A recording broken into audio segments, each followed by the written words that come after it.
আওয়ামী লীগের সভাপতি মণ্ডলীর সদস্য শেখ সেলিমের বনানীর বাসায় আগুন দেয়া হয়েছে। গত রাত 1টার দিকে এই ঘটনা ঘটে। এছাড়া প্রায় ধ্বংসস্তূপে পরিণত হয়েছে শেখ মুজিবুর রহমানের ধানমন্ডির 32 নম্বরের বাড়িটি। এ বিষয়ে বিস্তারিত জানাতে আমাদের সাথে যুক্ত আছেন সহকর্মী মেহেদি হাসান।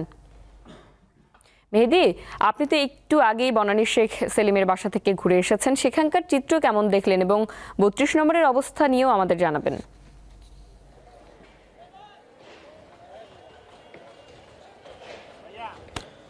মুন্নি, যেমনটি বলছিলেন, শেখ সেলিমের ধানমন্ডি 1 নম্বরের মাঠের পাশে যে সংলগ্ন যে বাড়িটি রয়েছে সেটিতে কিন্তু 5 তারিখেই আসলে লুটপাট করা হয়েছিল এবং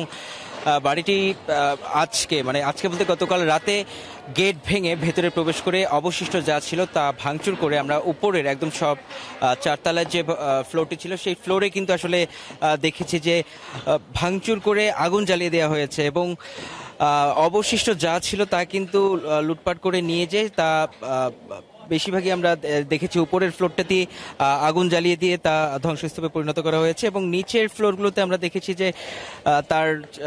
পারিবারিক ছবি সহ বিভিন্ন ধরনের আসবাবপত্র পড়ে রয়েছে, যদিও সেগুলোতে নিচের দিকে আসলে আগুন দেওয়া হয়নি। এবং এখন এই 32 নম্বরের অবস্থা আপনাকে আসলে দেখাতেই পাচ্ছি যে এখানে কিন্তু এখনো ধ্বংসস্তূপেই পরিণত এবং এখানে একটি গোষ্ঠী রয়েছে যারা আরও ভেঙে এখান থেকে কিন্তু রড এগুলো কেটে নিয়ে যাচ্ছে এবং বাড়তি যে মানুষগুলো আমরা দেখতে পাচ্ছি এগুলো কিন্তু এখানে উৎসুক জনতা এবং ইতিহাসের একটি সাক্ষ্য বা ইতিহাসের একটি স্মৃতি হিসেবে তারা এখানে এসে অনেকে ছবি তুলছেন, অনেকে কিন্তু ইট বা ছোট ছোট কিছু স্মৃতি হিসেবে এখান থেকে সংগ্রহ করে নিয়ে যাচ্ছেন।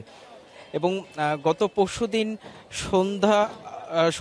গত পরশুদিন রাত 8টা থেকে কিন্তু এই 32 নম্বরের যে ভবন এটি কিন্তু ভাঙা শুরু হয় এবং পরবর্তীতে রাত 11টার দিকে বুলডোজার নিয়ে এসে ভবনটির যে ভিত্তি এগুলো ভেঙে আসলে এই অবস্থায় আনা হয়েছে এবং তার পরের দিন দুপুর পর্যন্ত কিন্তু এই ভাঙচুরের কর্মসূচি চলে এবং তার পরবর্তীতে আমরা দেখেছি যে বুলডোজার বা এই ধরনের ছাত্রদের যে কর্মসূচি ছিল তা কিন্তু তারা এখান থেকে সরে যায় এবং পরবর্তীতে উৎসুক জনতা এবং কতিপয় মানুষ কিন্তু এসে নিজেদের ক্ষোভ প্রকাশ করেছেন এবং যে যার মতো ইট দিয়েও বাড়ি মেরে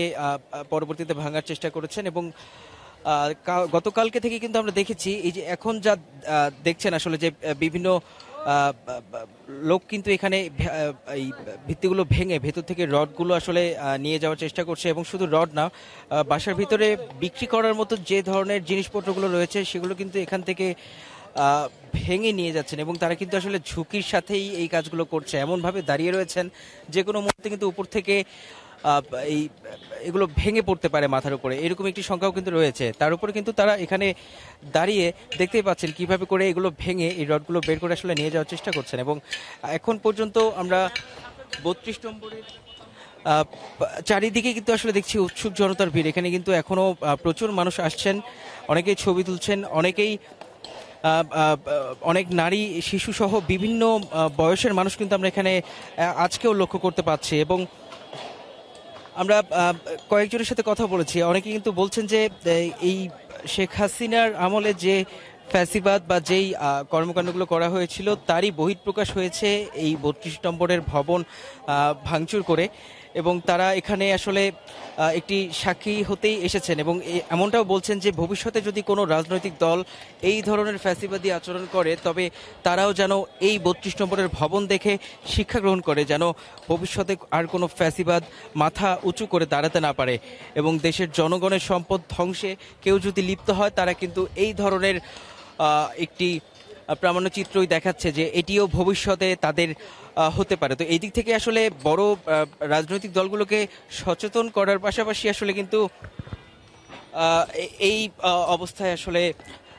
নিয়ে এসেছে। এবং মুন্নি, গত পরশুদিনও দেখেছেন এখানে কিন্তু ছাত্র জনতার অনেক উপস্থিতি ছিল এবং ছাত্র জনতার ক্ষোভে এক প্রকার যেখানে 9টার সময় কর্মসূচি করার কথা ছিল সেখানে রাত 8টার দিকে কিন্তু দরজা ভেঙে ভেতরে প্রবেশ করে ভাঙচুর শুরু করেছিল এবং আজকে পর্যন্ত আমরা একই অবস্থা দেখছি। এবং ধানমন্ডি 4-এর যে ভবনটি রয়েছে সেখানেও কিন্তু গত পরশুদিন আসলে ভাঙচুর করে আগুন জ্বালিয়ে দেওয়া হয়। তো মুন্নি, ধানমন্ডি 32 নম্বর থেকে এই ছিল আমার কাছে সর্বশেষ তথ্য। ধন্যবাদ।